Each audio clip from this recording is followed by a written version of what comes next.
against the team of Kyle Kite, Mike Ward, and Chuck Myers. Of these three players, the one that you'd probably be familiar with is Mike Ward, as he does have some Open Series success. He's a local player from the area. Okay. So it looks like we're going to start on Jensen, the BC, correct? That is correct. We are going to start with Jensen, his red-green deck that we spoke about. 18 lands in here, 9 forests, 9 mountains, 3 copies of Shiv's Embrace to go along with 2 copies of Regan Firecat. He's also got like an Advocate of the Beast, he's got a Deadly Recluse, got 2 Giant Growths, he's got the 3 Giant Spiders in the sideboard, like you mentioned a little bit earlier. It's just a pretty run-of-the-mill, nothing crazy going on red-green deck. So it looks like Mike Ward had an Elvish Mystic, but it got shot down by Huey. No turn 2 play to follow it up. Huey has a Regathan Firecat. Yep. Card I really like. We haven't talked about red. We'll go into that color a little bit. We will, and what we see here from Ward is that he has no turn 3 play, so he's going to take 4 right in the face. That just feels bad. Yeah, and if Huey's able to clear the path for another one, I mean that could be another 4 potentially. This card dealing 12 damage all by itself. So Mike Ward hits a mountain for second color, but it looks like he has a lot of lands. Yeah, I mean he just scrolled by 3 forests. I thought it was a 4. This is not looking good. If this Firecat hits again, it's going to be hard pressed to win. And it just Huey also has a lot of lands, it looks like, but no play this turn either. He's got a 4 deck. So there's a Flames of the Firebrand coming down. It'll probably take out the Firecat. Mike Ward at 12, Huey at 18. So he's going to go 1 here, 2 there. Okay. Right. You know, there's no trick in the format that punishes him for that. Ranger's Gal would stop it anyways. Giant Growth make is it too too much. big. Yep. Yeah. So Huey plays his 6th land. Looks like he's just passing the turn back again. So and probably stacked on removal. Ward can actually try to get himself back into the game if he has something of relevance here. Like a Vastwood Hydra for 4. Yeah, that's a relevant thing. Interestingly, I might have held that. Try to get it to 5? Get it to 5, because the key point in this format is 4 for that Shadow's Outrage that's in Huey's hand. So getting it to 5, he's going to lose the Vastwood Hydra. Speak of the devil, and it shall appear. Yeah, you know, this format's pretty new, and that's like the kind of thing that you'll just pick up over time. It's like, this is the critical point. Huey demonstrates why that is. It's tough, too, because he doesn't even get to distribute anything with it either. So that's the 5/3 Marauding Maulhorn. That is correct. That is your 5/3 that must attack every single turn, looking to kind of just take over this game all by itself. A card I really like just because it's just kind of a big doofus, and it does work with Advocate of the Beast. Uh-oh. This guy's coming in. Yeah. Must attack every turn. I want to attack every turn. Yeah. I think Mike's going down to 5 here because of the 2 damage from the Outrage. Yep. Drew another land.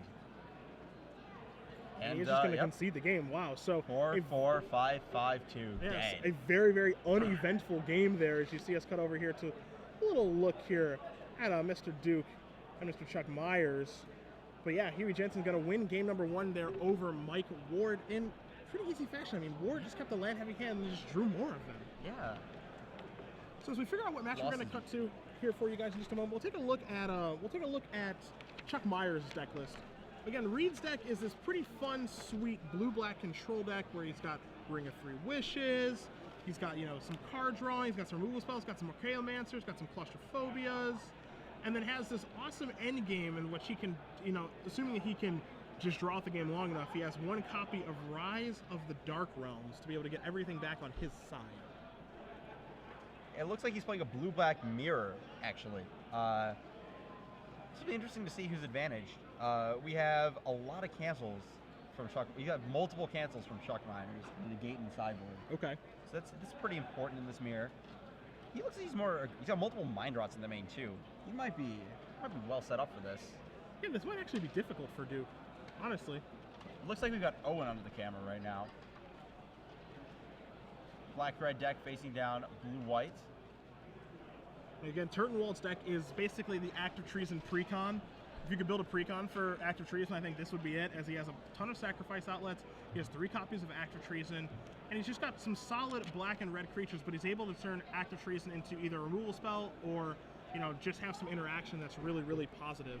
So that's Turtenwald's deck. Kyle Kite's deck, you see, is a blue-white deck. It's got a Suntail Hawk out there, Messenger Drake, excuse me, a couple of other things as well. So we'll see what Kite's deck list is going to look like. This is a Curse Spirit's really showing off how good that card is, I think. The Intimidate in this format, especially when all the black creatures are so small, that's It's gonna trade for anything that blocks it, and often just not gonna get blocked. Looks like the Quag Sickness is on a Sarah Angel, making it effectively a Suntail Hawk for now until it eventually dies to the next swamp. Bogbrew Witch hitting the table for Owen. I believe that's a Tenacious Dead is the middle creature. 1/1. Not really going to block that Caption Knight right now, but Owen's deck has a lot of sacrifice outlets to sort of set up some loops with the Tenacious Dead. It's not quite reassembling skeletons, but it's close. Yeah, I mean it's like a makeshift reassembling skeleton. It's not really, you know, the same, but you know there are gains and benefits, like there are advantages and disadvantages, excuse me, to each one. Mm-hmm. You know, that's kind of the difference with the cards. 1-drop, Sensory Depth. Yeah, removal Killing spell. every common creature. Another Suntail Hawk. And let's see, I think there's another Sarah Angel in Kyle's hand. And a shove for 4. 5, Capture Knight, and the Sarah Angel, 6.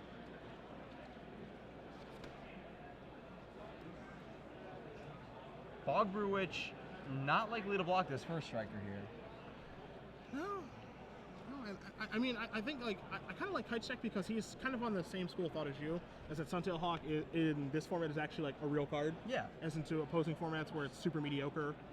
It's like a card that you almost have to play if you're in white. Interesting. Owen's opting to double block here.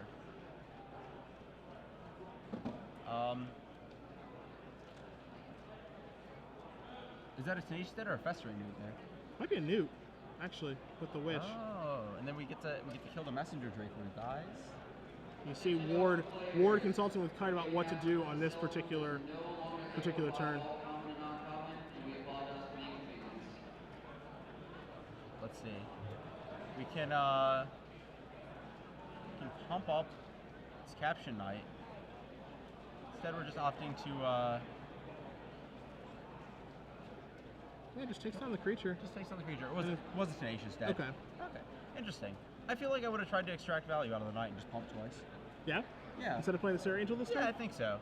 I think that we're in a pretty aggressive position. Just like clearing the Bogbrew Witch sounds really important to me. Okay.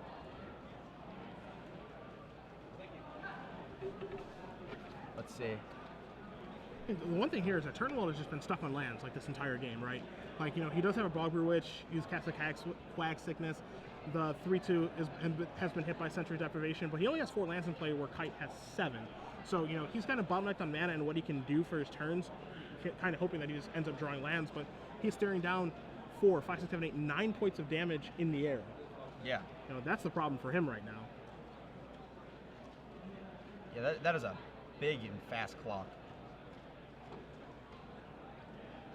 So Altar's here's an Reap. Altar's Reap. Cashing in the effectively dead Accursed Spirit. It's an act of treason. You can get the Cauldron, kill the Angel, start working some of that action over there. Keep him in the game for a while. And the more that I am watching, you know, one of the things that's going to happen, not just for you and I in the booth, for a lot of people at home, is you're going to realize some cards' stock is going to go up when we're watching these people play with them. Yes. You know, a card like Sensory Deprivation, I definitely agree with your assessment on that, of how good that card is in this format. Yes. Alternatively, a card like Altar's Reap seems awesome in this format. Yeah, Altar's Reap is really overperforming compared to Innistrad. Yeah, it just seems absolutely fantastic as you see Kite is going to attack here with that Sarah Angel, among other things. He drew a pacifism for the turn, he's going to pass it back. Yeah, one of the things I like about Altar's Reap is that this format there's a lot of creatures that you kind of want to play, but they get outclassed pretty fast. Mm-hmm. And Altar's Reap is just, it's kind of like cycling. It lets you cycle something late in the game. When it's in play and not doing much, don't want it. I just want to cycle my Altar's Reap and cycle that card. Yeah. And all you're doing is digging for your best cards. Altar's Reap does a good job. Yeah, I think there are a lot of positives here. Not only the fact that, you know, there are interactions with creatures that you can sacrifice. It's just good for the format. Yeah, it's just good for the format, good against defensive auras, good for when your guy gets outclassed that has an aura on it. You know, exactly. just move on. Exactly. So 2 mana. 2? Child of Night. You saw that Turtenwald searched out the bubbling cauldron there with the Witch, a way for him to be able to gain some life. Looks like he's gonna pass and set up to get the Newt on upkeep and kill the Sarah Angel. Gain 4 life too, which is super, super important. And the reason he's doing that on upkeep is because the trick he's playing around is Show of Valor or Fortify. If he does it on upkeep, the Serra Angel is still shrunk in power. Okay. So, he does it on his turn, the 4/5 makes it a 4/6, 0/2, back up to a 4/4, dies. Gotcha. This way, Angels is dead. And then next turn's the fun part, because he gets to active treason the Drake, sacrifice it, and draw a card. That just always feels great. He's trying to come back. He's not trying. I think he's succeeding. Yeah, I think he might be succeeding too. The fact that the Cauldron gains 4 life is incredible. And drains 4 there. With yeah, it's absolutely incredible. Yeah, that card is way, way better than I thought it was. Each opponent loses 4 life. You gain life equal to the life lost this way. Yeah. If you're able to actually assemble the combo, which oddly enough, every time that we've watched Turtenwald play so far, he's been able to put it together. I mean, of course, the Witch makes it easy. Yeah. I don't think we've seen him without the Witch in play, to be fair. Sure. We've just seen him tap 2, search his deck, just keep doing stuff. So Owen's going to drop to 3 from this attack with the Flyers. Though, interestingly, that's an Johnny's Chosen. Now a pacifism on the Shadow Knight. Make a guy. Kite stack looks pretty strong right now. So I'd mentioned playing around 4 to 5. That wasn't the card he was playing around because that would just kill him. The card he was playing around was Show of Valor. Yeah. There we go. So let's see what Turtenwald can do now, because I agree with you that like the active treason play would seem pretty reasonable. Is it still good now? He's got multiple acts. Okay. So, we have real cat tokens today. That's lucky. Yeah, it's nice. Meow. Meow. Two-headed giant players, your seedings for deck construction are making their way to the This is still like a very dangerous. at the back of the room. Like Owen's at effectively 7 after sacrificing this guy. Your seeding He's still very, very live in this game. table number It's 1. really ridiculous. Yeah, I mean, he can This definitely Cauldron come is- back. This Cauldron does so much work. So gonna Cauldron, sacrifice that.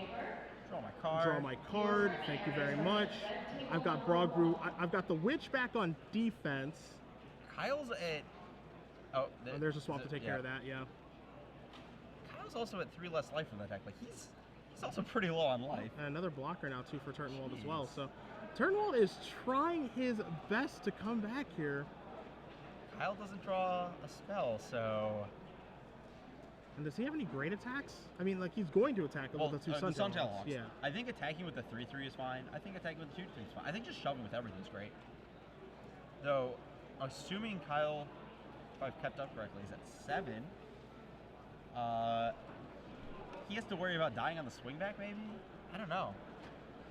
Because Owen's got Drain for 3 on board. Okay, that's 1 short.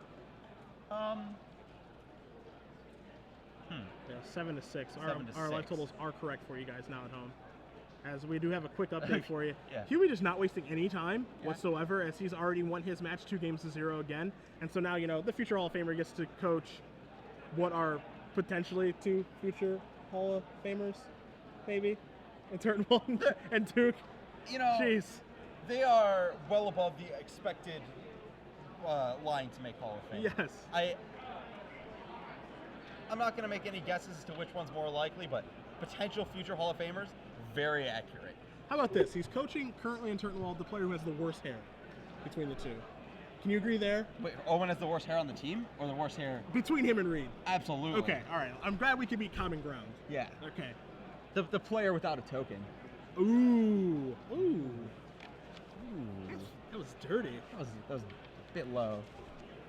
You don't have a token yet either. Oh, no. I've talked to some people. I know I know some people. Yeah. We can get you one. I was hoping just to win the Invitational last weekend. Well, fine. Take Friday off of work. Here comes the attackers and the Ajani and the 2 Suntail Hawks. Owen not risking that Gnaw zombie. Yeah, no way. No way. Yeah. Which I like a lot. Yeah. I don't like risking that at all. Turtenwald is doing whatever he can right now to stabilize. Yeah. That's all that he's doing. As you see Gnawing Zombie on the screen, sacrifice a creature, target player loses a life, you gain a life. It's I never thought I would say I miss Blood Artist, but I kind of do. Yeah. Oh, he could have double blocked the 3/3, lost both of them to a trick, or just lost the zombie. That's not happening. He just wants sacrifice, gain life. That's all we're doing. That's our way to victory. He just wants to stay alive. That's it. And whatever means he has to go through, he's going to talk to Jensen about his turn here. He's going to use. And see, one thing I kind of want to demonstrate here too, and this might be a little bit unfair, but in our last match, and this was brought up by someone on Twitter, is that once the two teammates for the last match were done, they were really in their teammates' ear about what plays to make, and you saw him kind of second guess himself and then equip Fire Streaker to the wrong creature, and they end up getting a draw because of it. Whereas, hands were kind of flying, and both players were, he was uncomfortable, while Orin Beasley was just kind of sitting there, just saying, okay, like, are you going to kill me? You're not going to kill me. It's much more calm here between Turtenwald and Jensen about what they want to accomplish. There's no real arguing or anything. They're just kind of talking things out in a manner that doesn't really, like, disrupt the flow of the game. Yeah, and it doesn't escalate a really good way. They respect each other enough that if they're not asking for help, they usually don't give it. Yeah. Because there's certainly a way for you to get help or ask help from your teammates that can be positive or negative. Exactly. And I think in the last match we saw it happen in a negative way, where if it was 3 against 1, it was turn 4. There were no turns to be played after that. So all three of them can come together and figure out what the correct play is, execute the play, and if it works, they win. But instead, it felt like there was some agitation, some second guessing, what have you, and that ends up being a draw for them where they should have ended up winning the match. You see Turtenwald and Jensen here talk things through very briefly, execute their play, move on. Yep, Act of Treason takes the Chosen. Chosen gets chump blocked by the cat token that it made, and gets sacked to the Cauldron. Yep. Owen up to 8 life, facing down 2 Suntail Hawks. He's got Gnawing Zombie, a recently added Blood Baron in play, and this Pacifism Chaldonite that's just kind of hanging out. Yeah. I think we're going to need... Kyle Kite just drew Claustrophobia. I think it's about time to Claustrophobia that Blood Baron, because I think, I haven't done the math, but that's pretty close to lethal. Yeah, I mean, assuming that, Turtenwald has some creatures in his hands that he can... Creature in his hand that he can play. Yeah, that he can play. Yep. There's your Claustrophobia on the Blood Baron. Turtenwald says that's fine. It's going to tap the guy. I think the Suntail Hawks are going to come into the red zone here, but the Suntail Hawks aren't going to be able to chase down the Bubbling Cauldron. Absolutely That's the problem. Not. Or the Gnawing Zombie. Either or. Either or.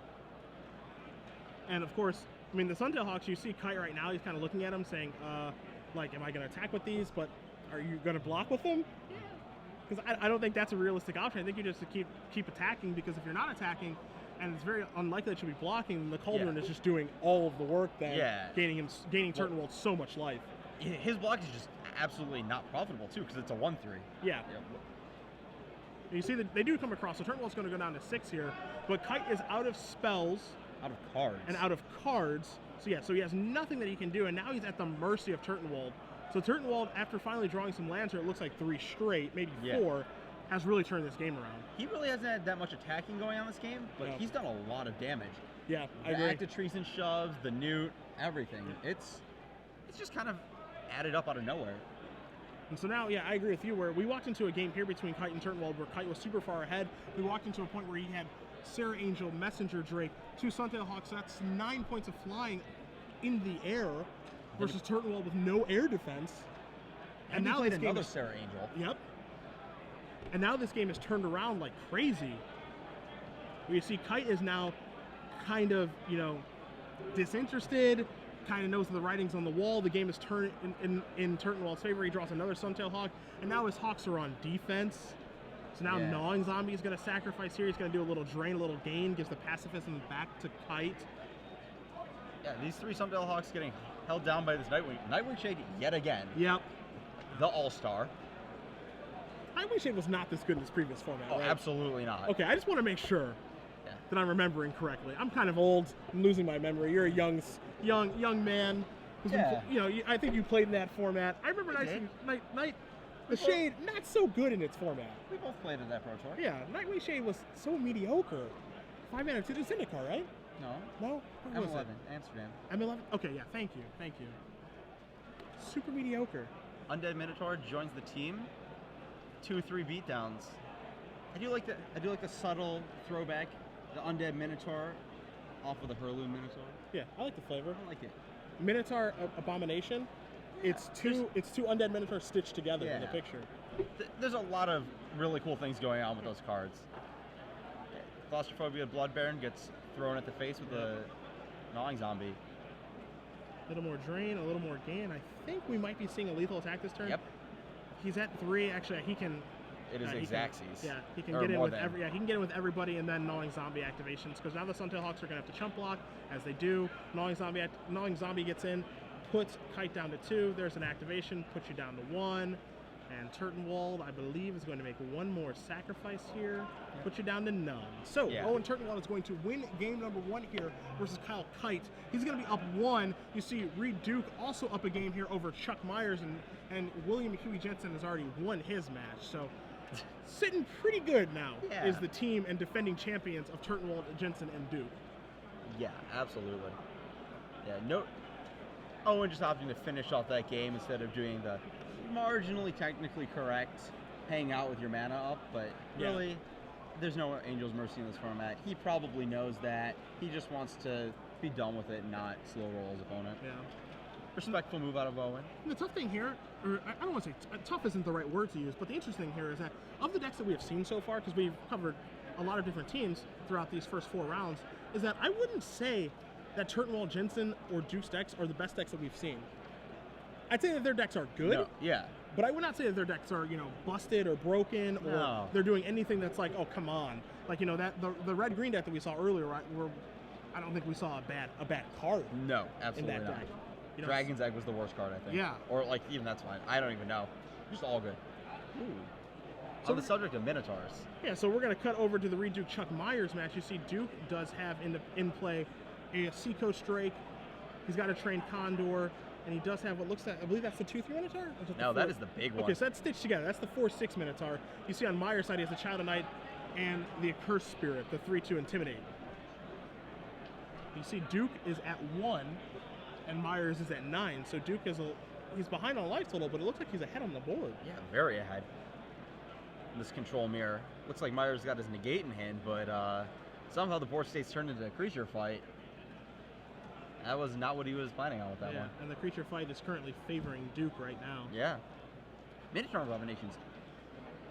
That thing is huge. Huge. Yeah. And it's funny to say that a 4/6 is huge, let alone 4/6 in black, but that thing is absolutely huge, and it's super hard to get through, and it blocks like the annoying Intimidate creatures that black has. Best upgraded Catacomb Slug in a long time. I love me a Catacomb Slug. It's more respectable than people thought it was, but... Yeah, it's funny to say that a 4/6 is huge and it doesn't beat Siege Mastodon in a fight, but this thing wins a lot of fights on its own. I mean, those two just stare at each other all day. There's actually, all the common creatures don't beat it in a fight, as far as I remember. Okay. You have to have, the biggest green creature is a 5/5, right? Got 5/5 Groundbreaker Sliver. Yeah. 4/6, 5/5 block. It's like Chuck's going down to 2 here. I think that's a Water Servant, given the tap mana over there. Yep. Yeah. Slight glare issue there, but it is a Water Servant. There is an Undead Minotaur, so 1/2 of Minotaur Abomination. 1/2 is not enough. So looking at this attack with the Child of Night, kind of realizing that I'm dead, but yeah, we're just gonna call it here. Yeah, and That's he is the going to match. extend the hand. So Chuck Myers is going to concede to Reed Duke. Reed does win 2-0. See if Owen wants to finish the match or not. And we'll see if Owen wants to finish the match or if they're just going to pack it up. I think it looks like they're just going to pack it up because, as it was explained actually over the PA today, the third match actually doesn't have any implications even on tiebreakers or anything. So DCR report is a little funky for team events. yeah. So again, Owen Turtenwald, William Huey Jensen, Reed Duke, they're going to move on to 4-0. They defeat the team of Kyle Kite, Mike Ward, and Chuck Myers. So the defending champions, a term I'm using a little bit loosely, but they did win the only other team seal that we did do. Yeah, they are definitely defending champions.